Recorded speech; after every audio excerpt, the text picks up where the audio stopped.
Thank you, John. It's a really great pleasure for me to be with all of you. Thank you for bringing me here. And yes, we've become great friends.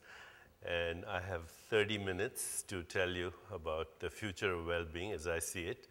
And I'm going to give you first a cosmic perspective, then a global perspective, and hopefully at the end, a personal perspective. So our current state of knowledge of the universe based on scientific theories is that we began about 14 billion years ago out of nothing. And it took 14 billion years of cosmic evolution to create you and me. Our bodies are made of stardust. The carbon, hydrogen, oxygen, and nitrogen in your body was manufactured in a star, possibly billions of years ago. And it's the same stardust that is recycling in you and me right now. So 98% of all the atoms in our body have recycled in the last 1 year. You have at least 1 million atoms in your body that were once in the body of Jesus Christ, or Buddha, or Michelangelo, or anyone else you want to think about. In just the last 3 weeks, a quadrillion atoms, which is 10 followed by 15 zeros, have gone through your body, that have gone through the body of every other living species on this planet. So think of a tree in Africa, a squirrel in Siberia, a peasant in China, a taxi driver in Calcutta. You have stuff in your body right now that was circulating there only 3 weeks ago. So that's a cosmic perspective. You know, we're part of the web of relationships that we call life, and this is an activity. It's an activity. The universe, since the beginning of its inception, has been a verb and not a noun. Your body is also a verb. It's not a noun. In fact, nouns don't exist. They are conventions of language, not descriptions of reality. Once we understand this, then it becomes very clear that the model in science that has been fashionable but is slowly becoming obsolete to solve problems, whether they're personal, social, or global, the model in science that is becoming obsolete is known as reductionism. Reductionism means that we try and solve individual problems, and we do succeed frequently, but it's a long process because it's not based on reality. Reality is that we are part of a wholeness, and that we are part of an ecosystem, that we are part of a web of relationships, and if we have created, as we have, a world of social injustice, economic injustice, climate chaos, global warming, war, terrorism, that is evidence of our collective psychosis. How can we call it normal? When somebody was asking me about mental health this morning, I said, we are in the midst of a collective psychosis, and we call it normal. What we call normal is the psychopathology of our collective mind. So I'd like to share with you some of the very interesting data that we have gathered at Gallup organization, where I work as a senior scientist. And the data shows very clearly that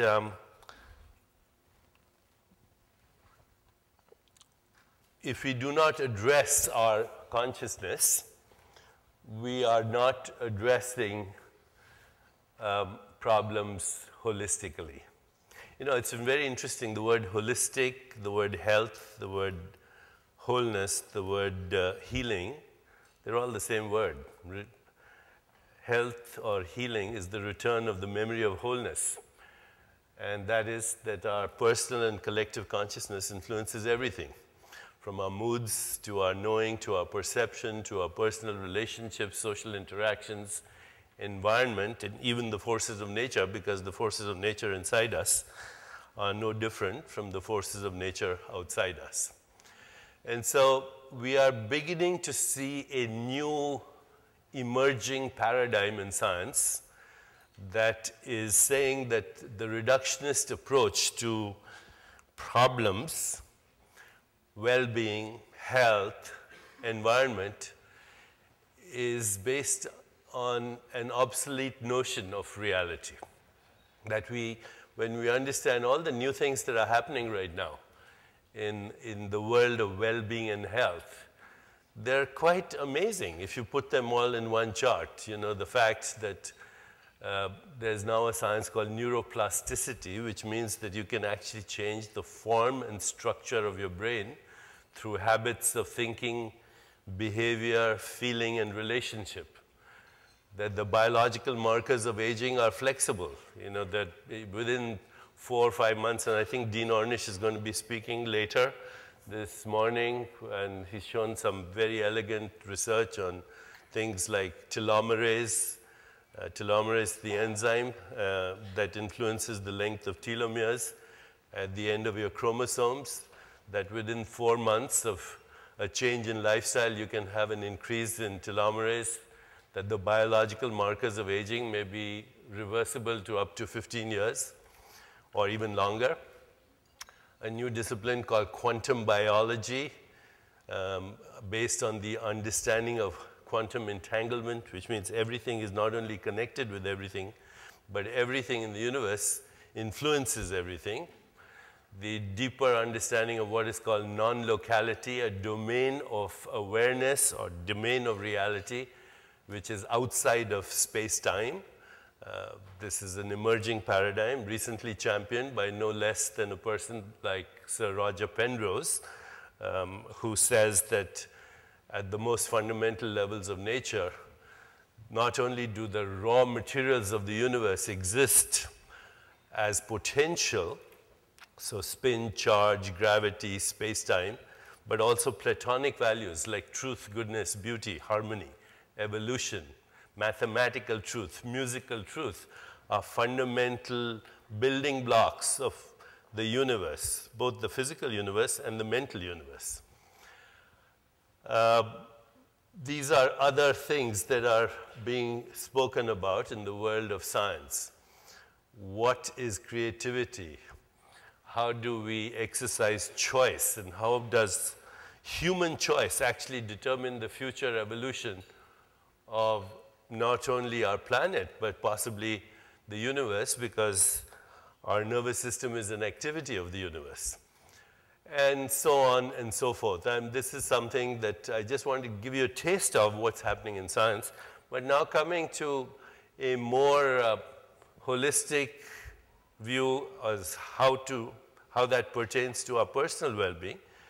This is some of the research that is showing that our heart, our brain, our feelings, our emotions, the images in our minds, our breathing, our thoughts, it's one process. And that one process influences everything from neurotransmitters in the brain like opiates and dopamine and serotonin and vasopressin, which are actually immunomodulators as well. They fine-tune the activity of the immune system.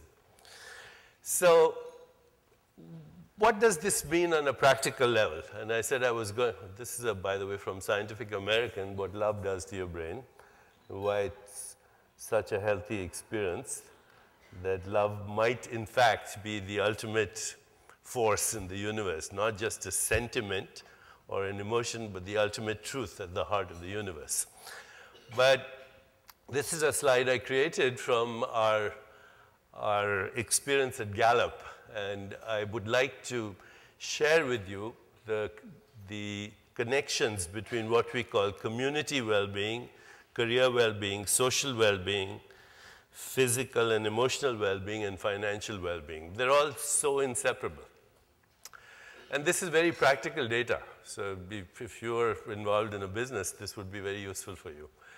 When we ask people, do you really enjoy what you do every day as your work, only 20% of people in the world could say yes. It's a shocking number, actually.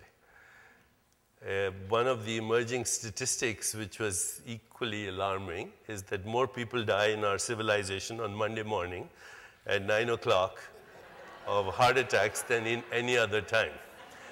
This is an extraordinary accomplishment for which only the human species can take credit. So I don't think any other animal knows the difference between Monday and Tuesday. If your supervisor or your immediate superior ignores you, your rate of disengagement goes up by about 45%, and sooner or later you fall sick. If, on the other hand, your supervisor, superior, manager doesn't ignore you but criticizes you, you actually get better, 20%, because you would rather be criticized than ignored. If, on the other hand, your supervisor notices a single strength that you have and appreciates you, the rate of disengagement goes to less than 1%.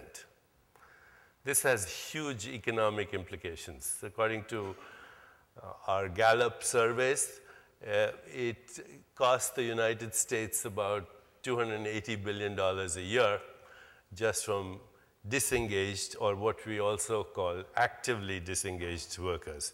So the difference between active disengagement and disengagement is that the actively disengaged person is not only unhappy, but comes to work with the explicit purpose of making other people unhappy. Social well-being. If you are happy, if you are a happy person and you have a happy friend, your happiness goes up, your happiness score goes up by 15%. But if your happy friend has a happy friend whom you don't know, it goes up another 10%. And if the happy friend's happy friend has a happy friend, it keeps going up. And so at first, this is very strange, you know. How can the happiness of people that you don't know influence your happiness? And that, by the way, extends to the happiness of your perceived enemies.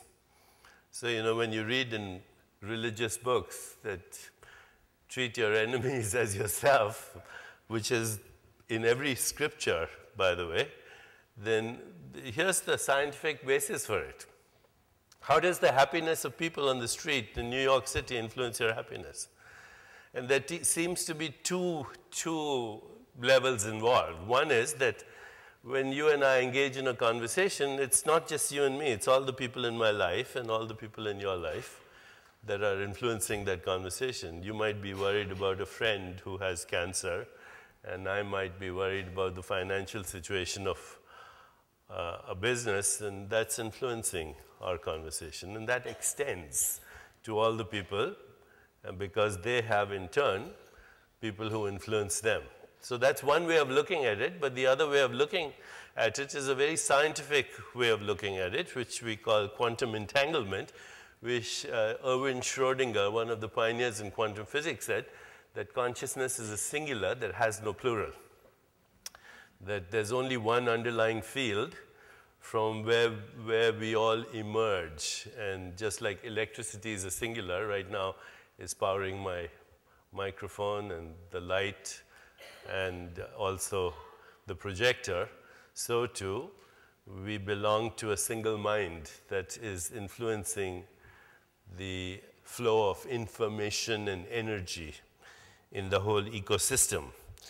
But this has immense implications for anything. So if you have an obese friend, your likelihood of obesity goes up by 57%. If you want to give up smoking, you have to stay with non-smokers or engage with non-smokers, etc. If your best friend is active and on a good diet, you're 7 times more likely to succeed. Huge implications. Okay. I'm going to leave this part, physical well-being, mostly to Dean Ornish, who's going to talk to you this morning. But basically, ethnic foods rich in phytochemicals, which are chemicals derived from the energy of the sun, highly tasty and good flavor and lots of color, are the healthiest foods on our planet because they basically are derived from stardust. Exercise, These days, yoga and pranayama, sleep patterns, ideal weight all go to create physical well-being, which is impossible in the absence of social and community and financial well-being. So, of course, these days, financial or economic distress is on everyone's mind. I think from Gallup, we concluded that the entire economic crisis is, again, has its origins in consciousness, where we created a system that convinced people to spend money that they hadn't earned to buy things that they didn't need to impress people that they didn't like. So we have a crisis. Okay. In Gallup, we also noticed that those people who are financially secure spend money on experience instead of things, because you get bored with things ultimately, no matter what you spend money on. But if you spend it on experience, like going on a vacation with your family and friends, you get much more fulfillment out of it. You pay your taxes, you have default systems, and you learn to give. Happy, financially secure people are giving people and engage in community well-being as well, which means volunteerism, organize events, connect with people who have a shared passion. And these different factors influence our personal, emotional, and spiritual well-being. And therefore, a holistic approach to well-being, we have a healthcare debate in our country. It's not about healthcare. We don't have a healthcare system. We have a disease or sickness care system. We call it healthcare. And what we call health reform is not health reform, it's insurance reform. So I think, words are so powerful that when we use them, we get misled. We call insurance reform health reform. We call a sickness care system a healthcare system, when the strategies for well-being are actually quite simple. They involve engaging socially with friends. They engage being happier in our careers, noticing our strengths, and actually putting people together. So we have a strengths finder also at Gallup, where we identify 5 unique strengths that everybody has. So mine, for example, I'm futuristic, I'm adaptable, I like to connect people, I maximize the use of my time and energy, and I'm strategic. I'm not so good at execution. So I surround myself with people who know how to execute. Carolyn, okay? So there are very simple strategies that we can invoke right now to increase our well-being. In fact, several years ago, we had a conference in Vancouver where we were meeting with His Holiness the Dalai Lama. I think I'm doing okay on time. I have 5 minutes or more. So, the Dalai Lama, I don't know how many people have seen him or met him, but he's a very happy kind of guy. And he's mostly happy for no reason, because that's the way to be. If you're happy for a reason, it's just another form of misery, because it's going to be taken away from you sometime or the other. To be happy for no reason whatsoever is real happiness. So, he was very puzzled by some of the social scientists that he was meeting in this conference in Vancouver. He said, all your work seems to be about stress. Why don't you do some research on happiness? Because happiness could be the secret to well-being. And now, of course, we know that happiness is, in fact, biologically very significant. Influences your neurotransmitters, influences your immune modulation, influences your social interactions, influences your personal relationships, influences the economic well-being of a business. So 2-3 years later, we came back, all the social scientists, met with His Holiness once again, and said, we have the happiness formula. And so here it is. I'm going to conclude with the happiness formula. It's much like Einstein's equation. You can put it in an equation. H is equal to S plus V plus C. H stands for happiness. Okay. S stands for set point in the brain. How do you perceive the world? What are your assumptions, your beliefs, your expectations, your perceptions, your feelings about the world that you're part of? That set point influences about 50% of your happiness experience. It can be changed through what is called reflection, questioning your beliefs, and meditation. And there's research to show that. That's 50% of your daily happiness experience. 10% to 12% of your happiness experience depends on economic conditions. So if you win the lottery, you'll be extremely happy for a few months, but at the end of the year, you'll be back to your set point. And by 5 years, you might be more mean-spirited than you were before you won the lottery. So your economic well-being influences your happiness score by about 10 to 12%, which leaves a very significant 40% plus, which is what are called daily choices. Are your choices for personal pleasure, which includes everything from entertainment to shopping and sex and wine, or are they for fulfillment? If your choices are merely for personal pleasure, your happiness is short-lived. But if you're finding fulfillment and meaning and purpose and getting to experience creativity, or you have the ability to make somebody else happy, then you're going to be a very happy person. In fact, the fastest way to be happy and increase your well-being is to make another person happy. There it is, the happiness formula. So His Holiness was very impressed by that, and he said it's wonderful, but human beings have other problems that cannot be solved by the happiness equation. Existential problems. We think about the future, old age, infirmity, death. We remember the past and regret it or even have resentments about the past. Somebody at our conference said, if you kick a dog, the dog also remembers. And if you meet that dog 5 years later, the dog might attack you.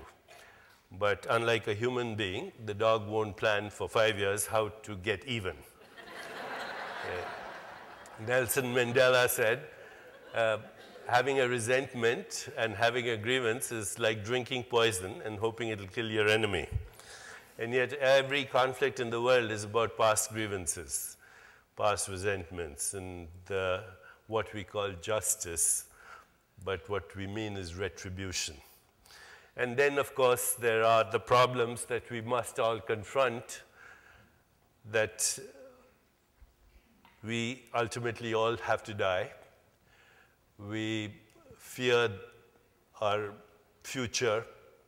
We worry about the future. And we ask ourselves, is there all that is this all there is? Is there deeper meaning and significance to our existence? Do we have a soul?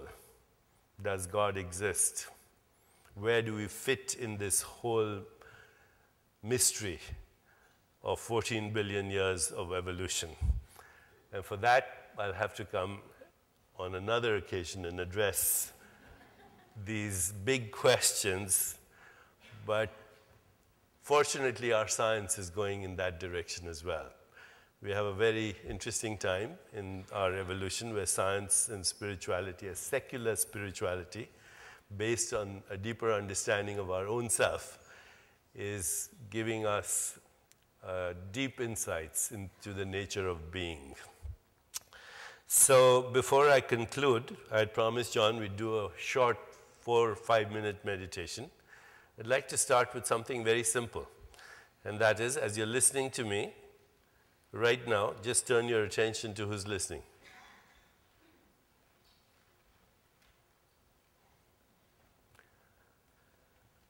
as you're listening to me, be aware of who's listening.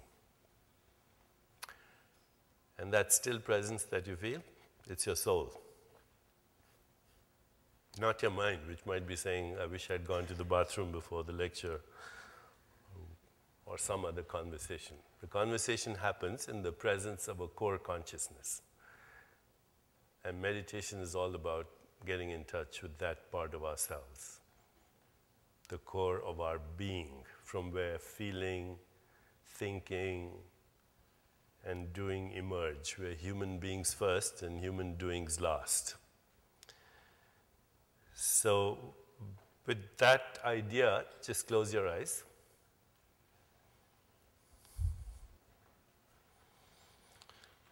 Please put your awareness in your heart and ask yourself, who am I?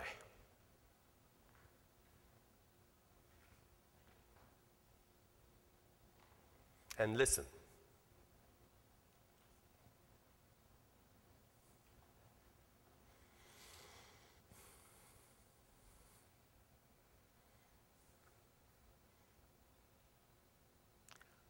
Ask yourself, what do I want in my life?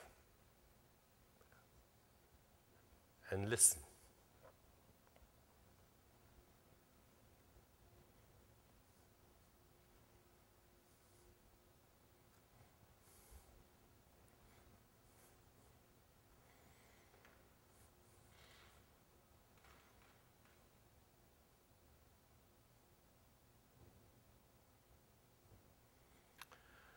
Please ask yourself, what kind of world do I want to live in and leave for my children and grandchildren? And listen.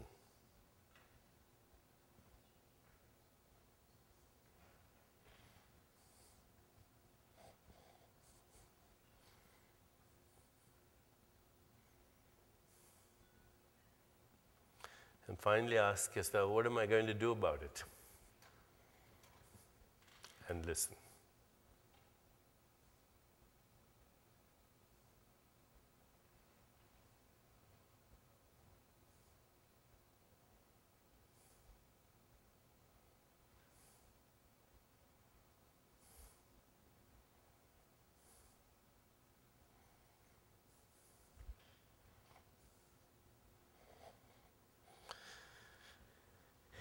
And let go now, and please open your eyes. I would suggest that we take a few minutes every day to ask ourselves those 4 questions. And what I've learned is that you don't need to know the answers. If you live those questions, somehow life moves you into those answers. And I'd like to leave you with two little sayings that I learned from 2 of my students, a young man from Somalia who said, remember the past, rejoice in the present, and reimagine the future, because we can do it. And another from a friend from Rwanda who said to me, love without action is meaningless, and action without love is irrelevant. But love in action can transform the world. Thank you very much.